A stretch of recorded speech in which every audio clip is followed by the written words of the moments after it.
प्रत्याशी बनकर बंगाल भर में माताओं बहनों पर जो अत्याचार हुआ है वो अत्याचार का प्रतीक बनकर सभी माताओं बहनों को एक प्रकार से ढाढ़स बना। हिगलगंज की प्रत्याशी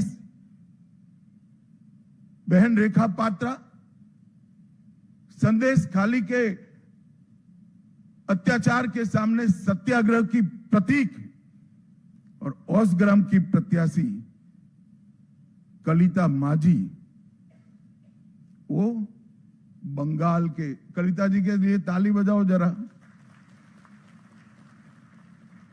बंगाल के दारुण से दारुण गरीबी में जी रही सभी बहनों के लिए एक आशा का बिंदु है कि हमारा भी प्रतिनिधि विधानसभा में बैठ जाते हैं। बंकिम बाबू के परिवार से भी बहन सुमित्रा चट्टोपाध्याय जी भी आज हमारे साथ जुड़ी हैं। और मित्रों, सबसे बड़ा बात यह है,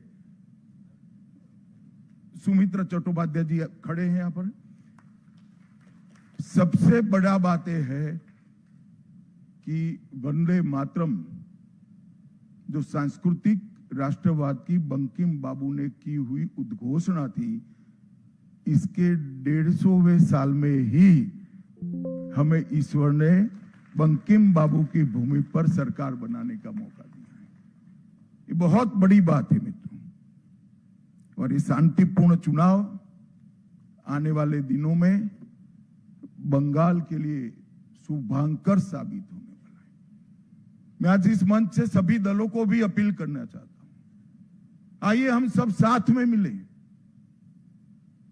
लोकतंत्र ये मत की अभिव्यक्ति का उत्सव है, इसमें हिंसा कहां से हो सकती है।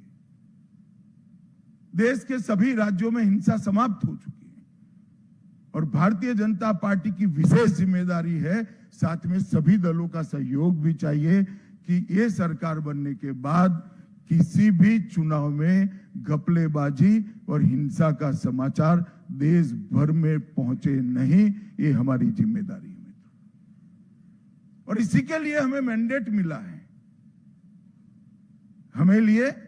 हमें इसके लिए दृढ़ संकल्पित होना पड़ेगा। भारतीय जनता पार्टी के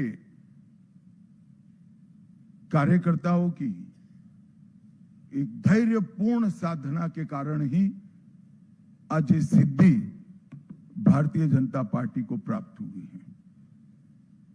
हम जहां जहां शासन में आए वहां चुनावों में पारदर्शिता लाए हैं। जहां जहां हम शासन में आए वहां पर हिंसा मुक्त चुनाव हमने कर दिखाए हैं। और ये हम सबकी जिम्मेदारी है कि आने वाले समय में जनता का मत भय के बगैर अभिव्यक्त हो पाए, ऐसा वातावरण हमें बनाना चाहिए। और मैं आज इसमें सभी दलों का सहयोग भी मानना चाहता हूं। मित्रों, आज मैं कांग्रेस पार्टी की भी बात करना चाहता हूं। कई साल से कांग्रेस पार्टी चुनाव नहीं जीतती है कई जगह पे, और अभी अभी उनको मालूम पड़ गया है कि चुनाव जीतना तो अब असंभव है, तो चुनाव की प्रक्रिया को ही कलुषित कर दो, बदनाम कर दो। इसलिए कांग्रेस के प्रमुख नेता, विपक्ष के नेता राहुल गांधी जी ने अपनी हार को छिपाने के लिए कभी ईवीएम, कभी वोट चोरी, कभी मतदाता सूची, कभी एसआईआर, ये सब कीचड़ उछाड़ने का प्रयास कर रहा है। मगर मैं आज कांग्रेस पार्टी को कहने आया हूं कि हम तो 14 से आए हैं,